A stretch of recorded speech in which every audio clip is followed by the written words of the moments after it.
Hi everyone, it's Jackie from North Roar Smiles. Just wanted to reach out to you and give you a couple preventative care tips that we can all be doing at home to lower the inflammation burden on our gums and our bodies.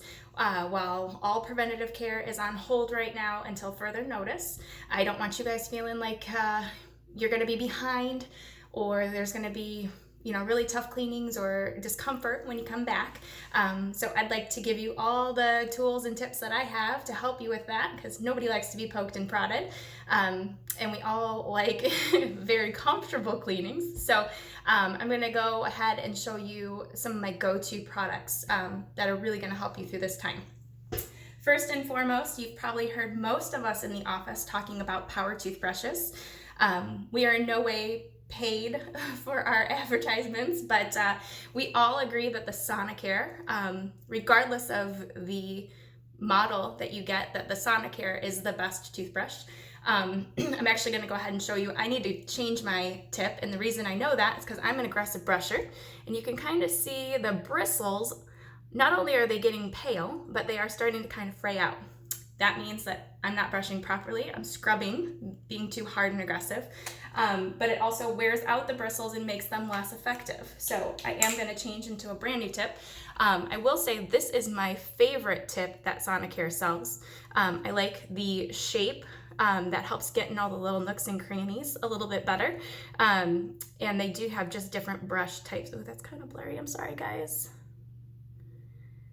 But I do believe that this is called the Adaptive Clean Head for Sonicare. So I'm just going to go ahead and put this on. Number one thing why we love Sonicare, it's 12 times more effective at plaque removal. Plaque is what does cause the inflammation and bleeding in the gums. So super, super important that we're removing as much as possible so that doesn't build up and cause that irritation and that swelling, which will continue that snowball effect. So my number one tip with brushing is slow movements. We do not need to scrub, although I think at all times we all find ourselves doing that, myself included. I have to remind myself very, very slow. I'm going to give you a little demonstration why. Our teeth are very much like our knuckles. They go out and they go in, and where they touch each other and it's in like that, if you're brushing too hard or too fast, your bristles miss that spot completely. Going slow, you are able to get that.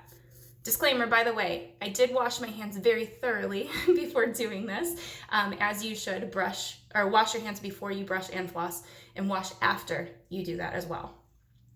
So you can see the bristles get in there much better the slower you go.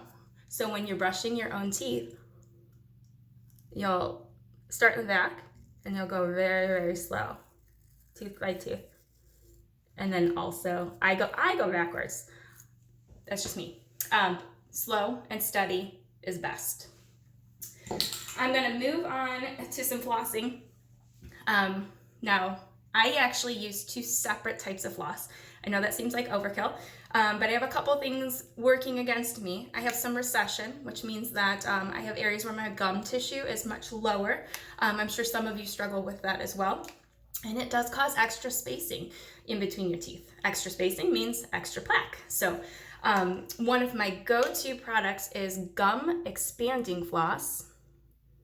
It's in this little purple container. The brand, it's Sunstar or Butler is the company, but Gum Expanding Floss. And I'm gonna show you why I love this floss. It starts out like a string, very thin. Now, if you are squeamish with teeth or gums or anything like that, now's the time to not watch. I am going to show you how I floss my teeth because I want you to see the actual C shape that we need to do to get in all the little nooks and crannies that our toothbrush does not get into.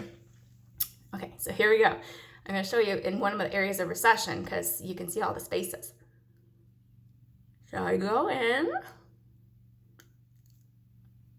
push against the tooth, and slide down, and then on the other side, and slide down.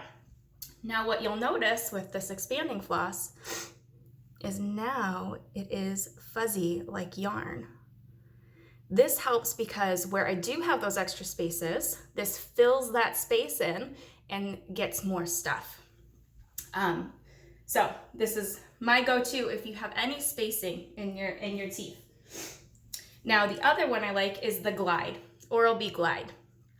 This is more of like a string / tape, very flat, but it does the same thing. Technique is the same. We really like that C shape. But I feel like with me in particular, this is great when I have, just normal flossing to do, but to be very, very thorough, I like the expanding floss.